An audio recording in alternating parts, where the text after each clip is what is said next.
ಹೇಳಿದ್ರು single screen ಅಲ್ಲ, ಅದು ಮಲ್ಟಿಪ್ಲೆಕ್ಸ್ ಅಂತ ಹೇಳಿ. ನಾವು ಬರೋದಿಲ್ಲ ಗುರುವೆ, ಅದ್ರ ಬೇರೆ ಬೇರೆ ಹಂಚ್ಕೊಂಡ್ಬಿಡ್ತಾರಲ್ಲ ದುಡ್ಡು ಅಂತ ಹೇಳಿದೆ. ಹೌದು, ಏನ್ ಮಾಡಕ್ಕಾಗಲ್ಲ, ಬಟ್ ಪಿಕ್ಚರ್ ಮಾಡ್ಬಿಟ್ಟಿದೀವಿ, ಅದನ್ನ ನಾವು ಎಲ್ಲಾನು ಅನುಭವಿಸ್ಬೇಕಲ್ಲ ಅಂತಂದ್ರು. ಸೊ ಏನಿದೆ, ಚಂದನ್ ಅವರು ಫಸ್ಟ್ ಹೀರೋ ಆಗಿ ಅಭಿನಯಿಸಿದ ಚಿತ್ರ ಒಂದು ಸಕ್ಸಸ್ ಕಂಡಿದೆ. ಬಹಳ ಖುಷಿ ಆಯ್ತು ಚಂದನ್ ಸರ್. ನಾನು ರಿಲೀಸ್ ದಿವಸ ನಾನು ಅವ್ರನ್ನ ಮಧ್ಯಾಹ್ನ ಮಾತಾಡ್ತಿರ್ಬೇಕಾದ್ರೆ ಒಂದಷ್ಟು ನನಗೆ ಗೊತ್ತಿರೋದಲ್ಲ, ಒಂದಷ್ಟು ಅವ್ರಿಗೆ ಅಡ್ವೈಸ್ ಅಂತ ಹೇಳಲ್ಲ, ನಾ ಹೇಳಿದೆ ಅವ್ರಿಗೆ, ಸರ್ ಇದು ತುಂಬಾ ಚೆನ್ನಾಗಿ ಬೆಳಿತೀರಿ, ಬೆಳೆದಾಗ ಎಲ್ಲ ಪ್ರೊಡ್ಯೂಸರ್ಸ್ಗೂ ಸಿಂಪಲ್ ಆಗಿ ಸಿಗೋ ತರ ಇರಿ ಸರ್ ಅಂತಾನೆ ಹೇಳಿದ್ದೆ.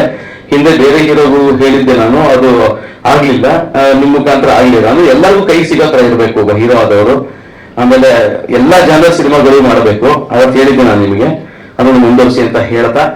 ಸೊ ನವರಸನ್ ಅವ್ರಿಗೆ ಸದಾ ಯಾವಾಗಲೂ ಕೂಡ ಪತ್ರಕರ್ತರು, ನಮ್ಮ ಸೋಷಿಯಲ್ ಮೀಡಿಯಾ ಎಲ್ಲನೂ ಕೂಡ ಅವ್ರಿಗೆ ಬೆಂಗಳೂರು ಬಂದು ನಿಂತಿರ್ತೀರಿ, ಏನೇ ಕೆಲಸ ಮಾಡಿದ್ರು ಕೂಡ. ಮತ್ತೊಮ್ಮೆ ಇಡೀ ತಂಡಕ್ಕೆ ಒಂದು ಸಕ್ಸಸ್ ಆಗಿದ್ದಕ್ಕೆ ಒಂದು ಖುಷಿ ಆಗಿದೆ ಅಂತ ಹೇಳ್ತಾ, ಯಾವುದೇ ಸಮಾರಂಭ ಆದ್ರೂ ಕೂಡ ನಮ್ಮ ರಾಜೇಶ್ ಸರ್ ಬರ್ತಾರೆ, ಸಂಜಯ್ ಗೌಡ್ರು ಬರ್ತಾರೆ, ಅವರೆಲ್ಲ ವಿಶ್ ಮಾಡಕ್ಕೆ, ಚೇತನ್ ಗೌಡ್ರು ಬರ್ತಾರೆ, ನಮ್ಮ ಡಿಸ್ಟ್ರಿಬ್ಯೂಟರ್ ಜಗದೀಶ್ ಇದೇನು ಬರೋ ಟೈಮು ಸ್ವಲ್ಪ ಲೇಟ್ ಆಗಿ ಬರ್ತಾರೆ, ಅವರೇ ಎಂಟೈರ್ ಕರ್ನಾಟಕ ರಿಲೀಸ್ ಮಾಡಿ ಆ ಸಿನಿಮಾನ. ಎಲ್ಲ ಕಡೆ ಚೆನ್ನಾಗಿ ಹೋಗ್ತಾ ಇದೆ ನಿಮ್ಮೆಲ್ಲರ ಆಶೀರ್ವಾದದಿಂದ. ಒಂದು ಸ್ಮಾಲ್ ವಿಡಿಯೋ ಇದೆ ಅಂತೆ, ಅದು ನೋಡ್ಕೊಂಡು ಬಂದಾದ್ಮೇಲೆ ಇದನ್ನ ಇಂಟ್ರೊಡಕ್ಷನ್ ಅಷ್ಟೇ ಹೇಳಿದ್ರು, ಅಷ್ಟು ಮಾಡ್ಕೊಡಿ, ಏನೇ ಬಾಕಿ ಎಲ್ಲ ನವರಸನ್ನೇ ಮುಂದುವರಿಸ್ತಾರೆ. ಸರ್ ಚಂದನ್ ಸರ್, ಇನ್ನೊಂದಿತ್ತು, ನಿಮ್ದು ವಿಡಿಯೋ ಎಲ್ಲ ಕಡೆ ಒಂದು ವೈರಲ್ ಆಗಿತ್ತು, ಅಳತಿರೋದು ಏನೋ ಪೂಜೆಯಿಂದ ಹೋದಾಗ, ಅದು ಯಾಕೆ ಏನು ಅಂತ ಗೊತ್ತಾಗಿಲ್ಲ.